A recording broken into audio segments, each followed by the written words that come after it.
नमस्कार बच्चों, मेरा नाम है राहुल और आप देख रहे हैं माय सीबीएसई क्लास।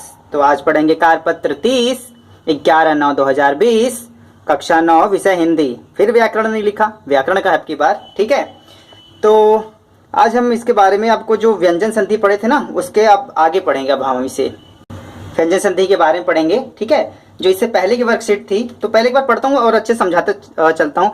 समाज में जब किसी वस्तु विचार आदि का मेल होता है तो नए रूप सामने आता है। भाषा में भी अपनी सुविधा के लिए वर्णों, शब्द और वाक्यों का मेल या योग किया जाता है। व्याकरण में जब दो शब्द आपस में मिलते हैं तो आसपास के वर्ण मिलकर नया वर्ण बना लेते हैं। ठीक, इस विधि को संधि कहा जाता है। यह मूल रूप से संस्कृत के हिंदी में आया है। ठीक है, संस्कृत से किस में आते हैं? हिंदी में।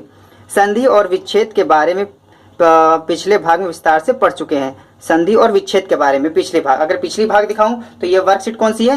30। अगर आप अपनी वर्कशीट कौन सी देखेंगे? 27। अगर रिवीजन करने के लिए तो वर्कशीट आप 27 पढ़ लीजिएगा।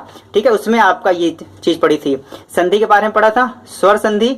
आज हम पढ़ेंगे व्यंजन संधि के बारे में। ध्यान से देखिए, जो दो नंबर लिखा है, हम पढ़ेंगे आपकी बार व्यंजन संधि के बारे में। ठीक है, और इसके बाद साथ तीसरा भी आएगा इसका विसर्ग संधि के लिए। तो स्वर संधि और संधि विच्छेद के बारे में हम पढ़ चुके हैं। व्याकरण लिखा है, यहाँ पे नहीं लिखा। और ये ठीक है, ये रहा संधि और विच्छेद के बारे में विस्तार से पढ़ चुके हैं। जिसने वीडियो नहीं देखी वो ध्यान से देखें, बिल्कुल प्यार से वीडियो बनाई है, कोई एक भी टॉपिक नहीं छोड़ रखा उसमें।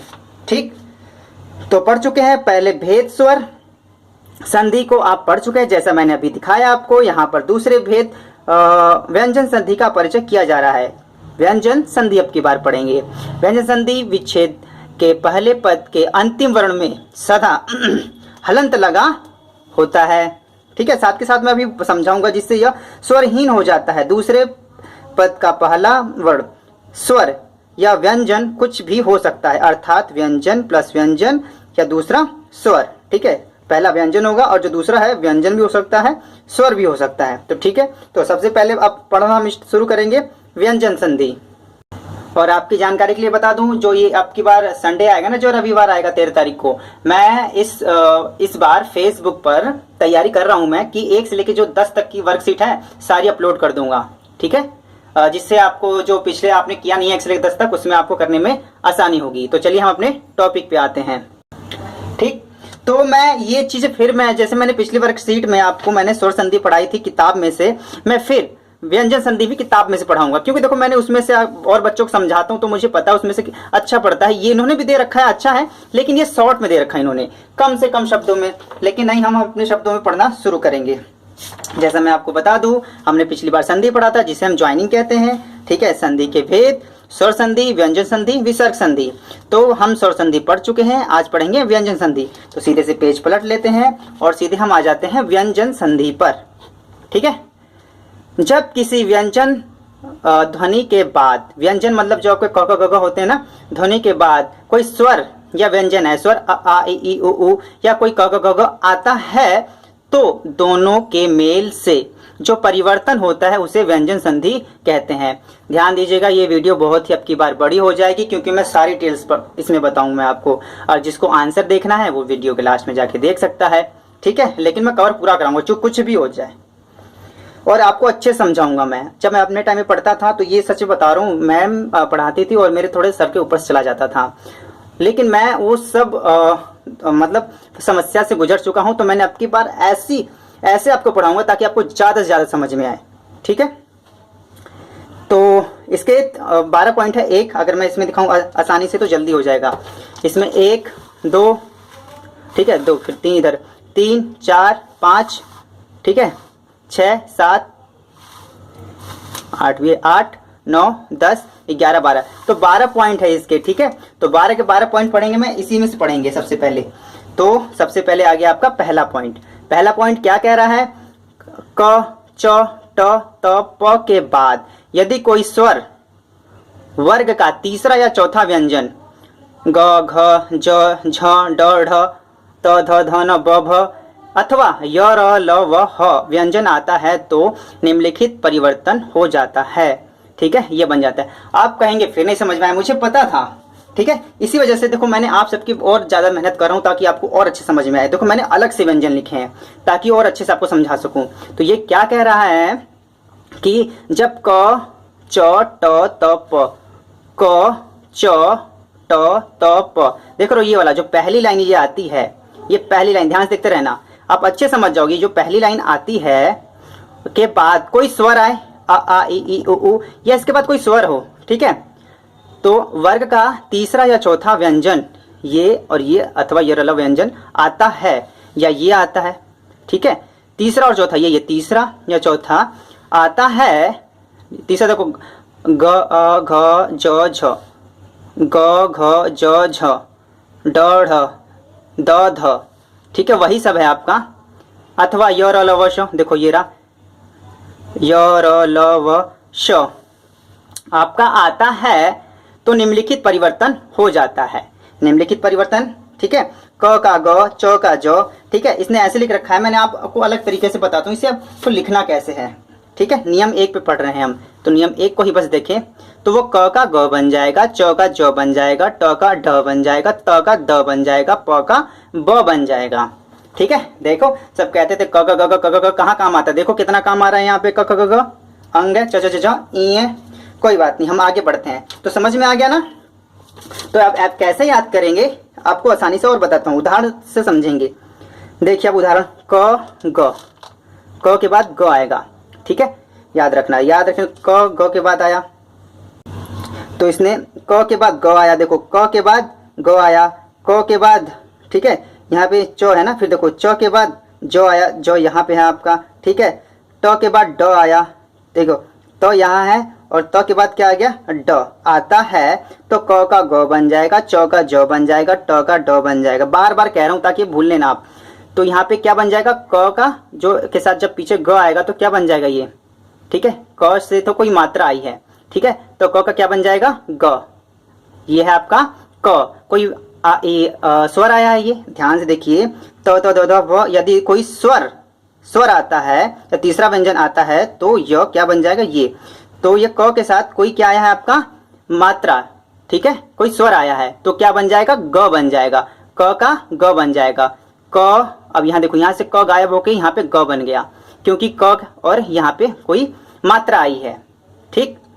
यहाँ पे च का ज बन जाएगा, च देखिए क्या च है, यहाँ पे देखिए च है, और ये आपका आया है, ठीक है, कोई स्वर आएगा, ठीक है, च का के साथ कोई स्वर आया है तो क्या बन जाएगा ये आपका ज, ठीक है, च के बाद कोई स्वर आया है तो आपका च ज बन जाएगा, ठीक है। थोड़ा सा कॉम्प्लिकेटेड है लेकिन इसे काफी अच्छे से मैंने बनाया है, ठीक है, यहाँ से देखिए, ठीक है, इसे आप ध्यान से देखिए, क का ग, च का च, ट का ड, त का द, प का ब बन जाएगा, ठीक है, प का ब कब आता है, प है, ज है तो ये ब बन गया, त है, कोई अ की मात्रा ई आ ई उ आया है तो ये द बन जाएगा, ठीक।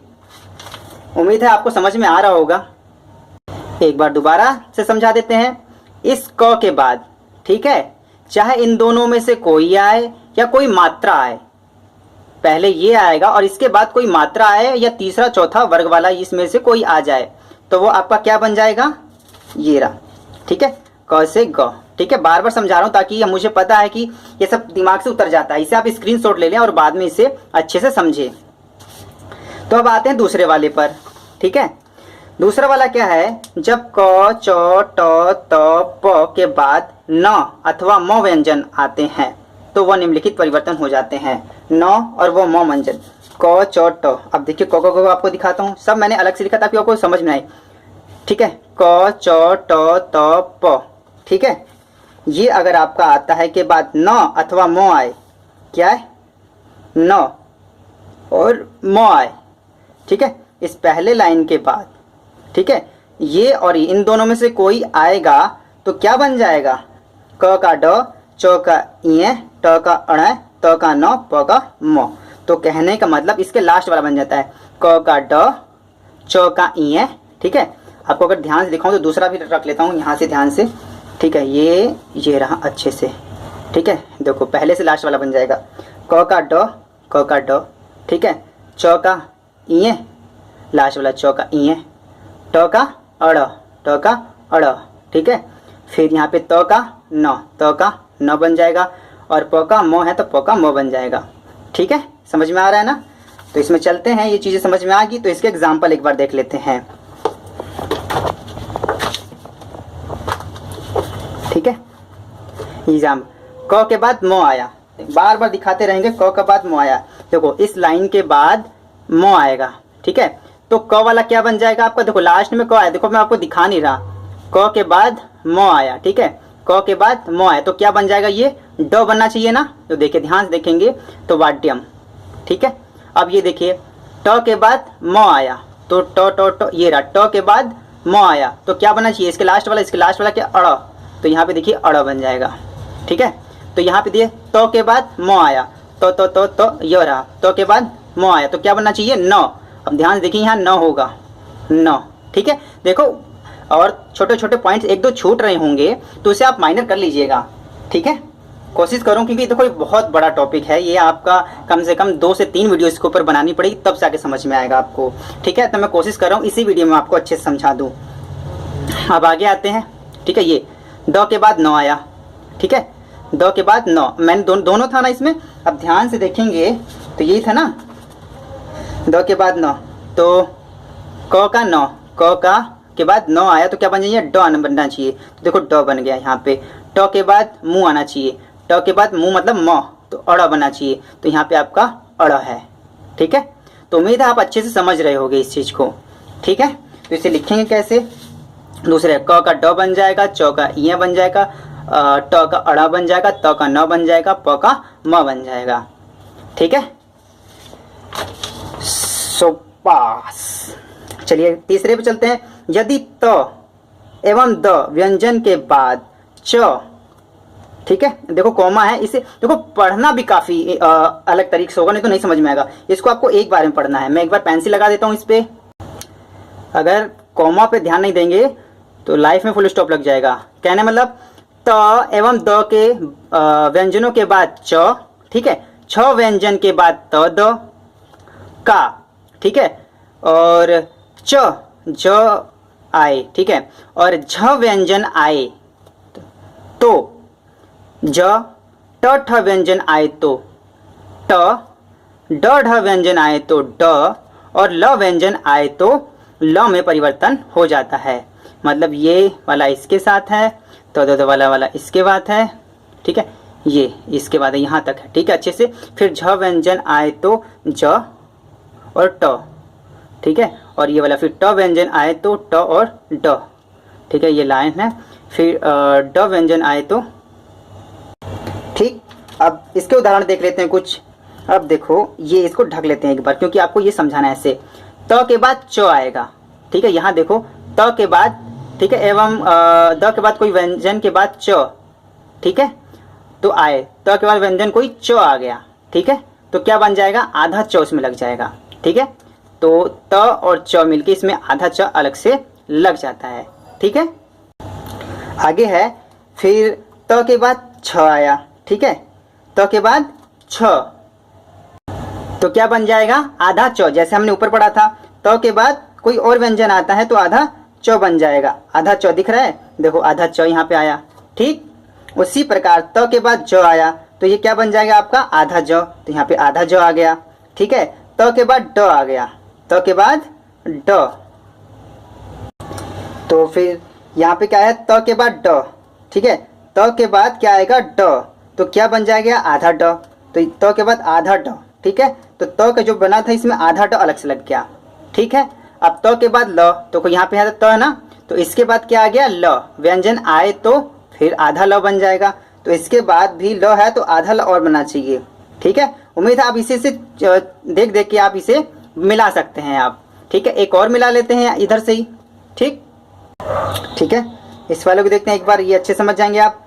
त और छ आया है, त के बाद छ, तो यहाँ देखिए त का, ठीक है, त के बाद अगर त द आता है, ठीक है, छ व्यंजन आए तो त द को च बना देते हैं, तो छ व्यंजन आए तो त द को च बना देते हैं, छ व्यंजन आए तो त द को च बनाते हैं। मैं बार बार क्यों पढ़ रहा हूँ, क्योंकि आपको इसमें मिलाना होगा।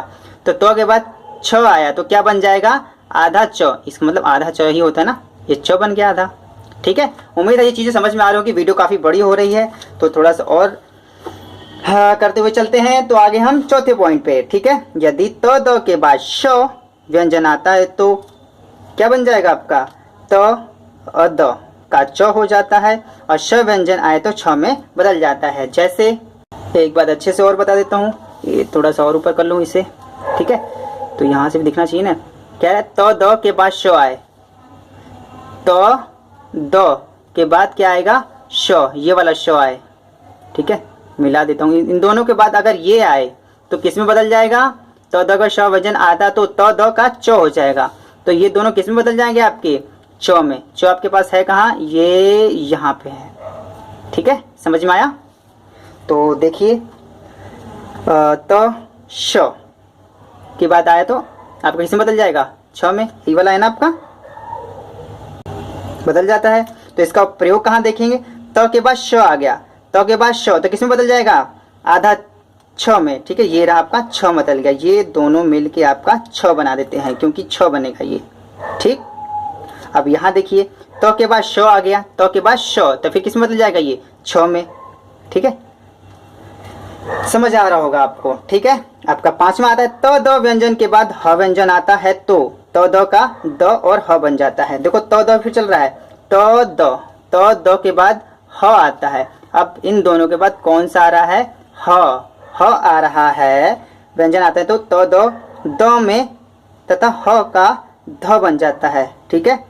तो द का द बन जाएगा तथा ह का ध बन जाएगा। तो यहाँ आराम से आप देख सकते हैं, तो ह आता दो और आधा मतलब पीछे ध बन जाएगा, तो के बाद ह आ गया, ठीक है।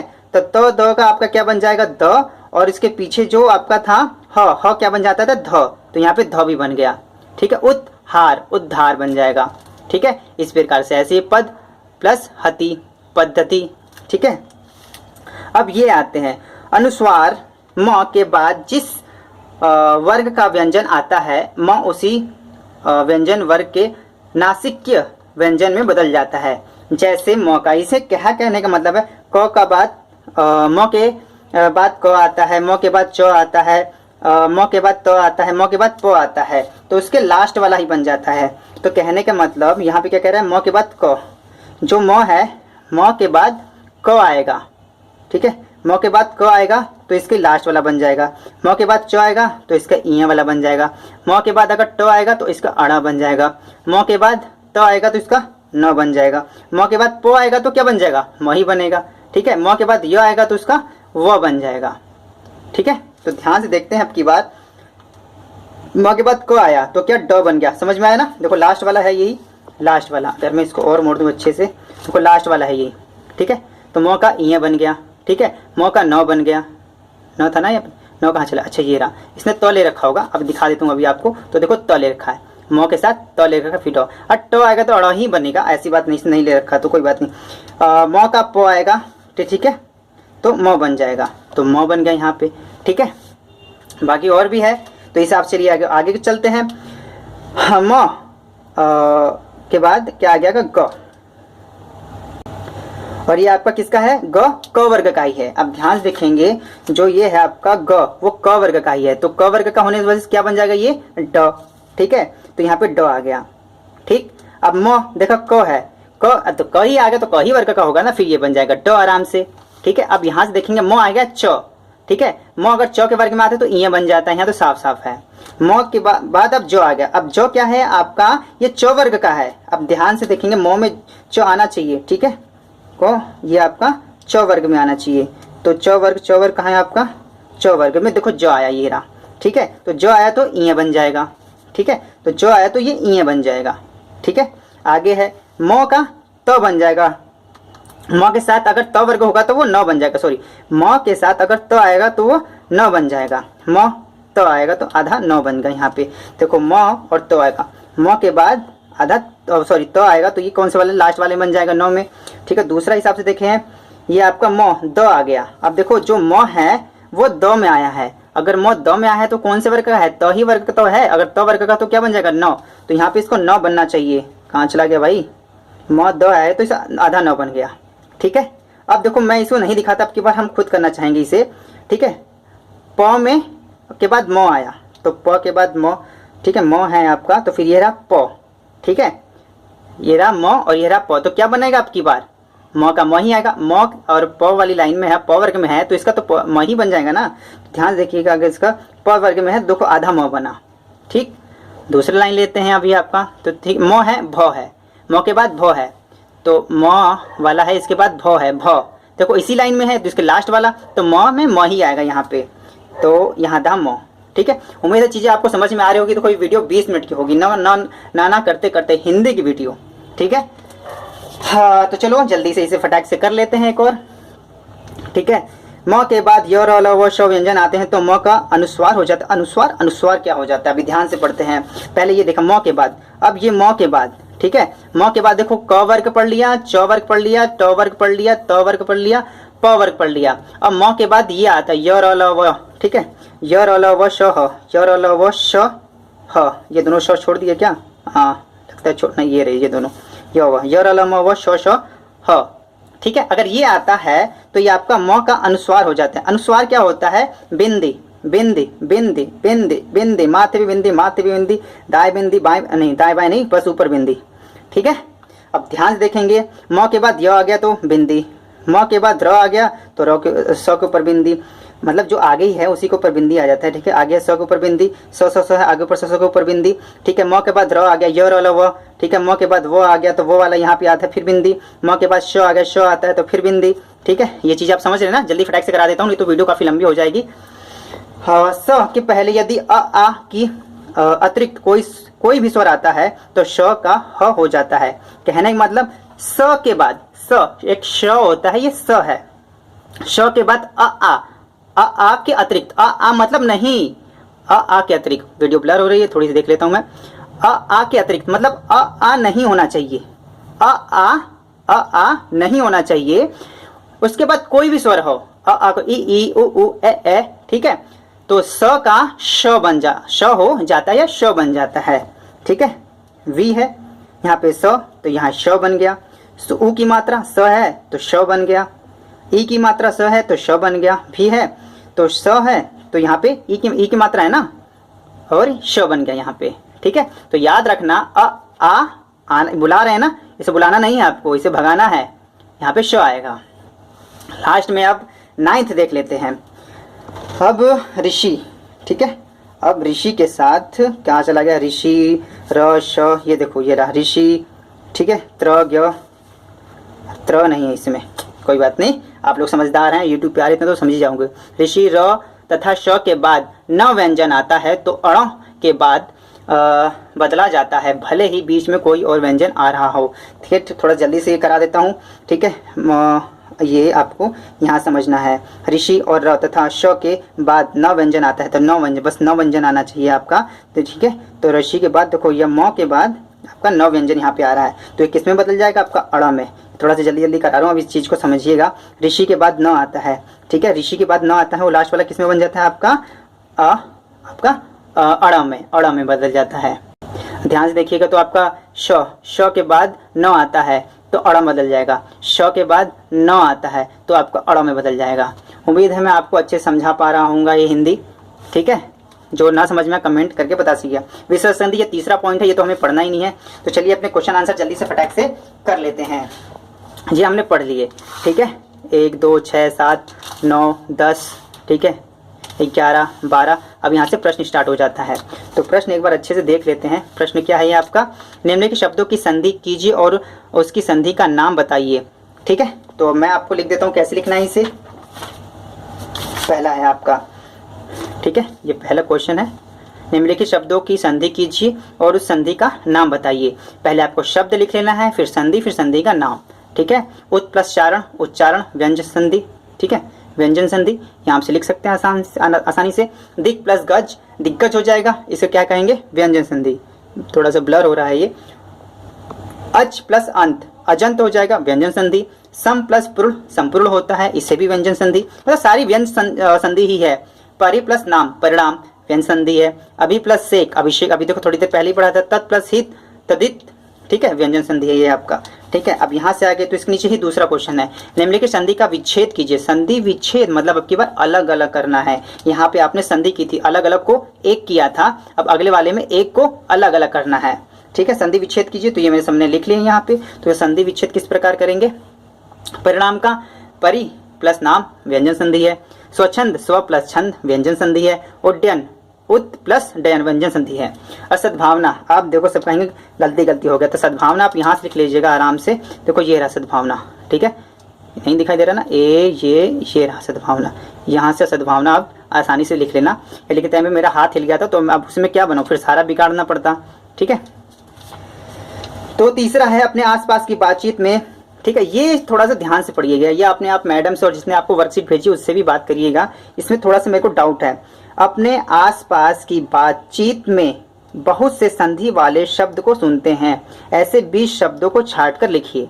देखो 20 शब्दों पर छाट के लिखना है। 20 शब्द तो छाट के मैंने लिख दिए हैं, ठीक है, 20 शब्द तो छाट कर लिख दिए हैं मैंने। फिर कहीं इसका संधि विच्छेद भी तो नहीं करना, ठीक है। इसने देखो बोला नहीं है कि संधि, बस शब्द छाट कर लिखिए, बस शब्द छाट कर, शब्द लिखे मैंने, इसका संधि विच्छेद नहीं किया। आप लोग अपनी मैम से या जिसने आपको वर्कशीट भेजी है उससे आप पूछ लीजिएगा, ठीक है, मैडम क्या बस शब्द लिखने हैं या संधि विच्छेद भी करना है। अगर आप कहेंगे संधि विच्छेद भी करना है तो अपने जो यूट्यूब के कम्युनिटी टैब में होता है ना, वहां जाके इसका आंसर मैं लिख दूंगा। लेकिन आपको नीचे कमेंट करना होगा, ठीक है, कि नहीं सर इसका संधि विच्छेद भी करके लिखना है, तो मैं संधि विच्छेद भी करके लिख दूंगा इसका, ठीक। फिलहाल आप यहीं से लिखिए। पहला विद्यार्थी और विद्यालय, अभिषेक, ये तीनों मेरे फेवरेट हैं। महात्मा, गणेश, राजेंद्र, शिवालय। 9 नंबर सदैव, प्रत्येक, ठीक है। 11 स्वागत, जगदीश, उल्लास, उल्लेख, संसार, विषम, रामायण, नमस्कार, मनोहर, मनोरंजन। उम्मीद है आपको ये वर्कशीट पढ़ के थोड़ा बहुत मनोरंजन हुआ होगा, ठीक है। हिंदी की वर्कशीट थोड़ी सी बड़ी हो गई, कोई बात नहीं। माई से बेसिक क्लास इस वीडियो को देखने के लिए धन्यवाद। जय हिंद, जय भारत।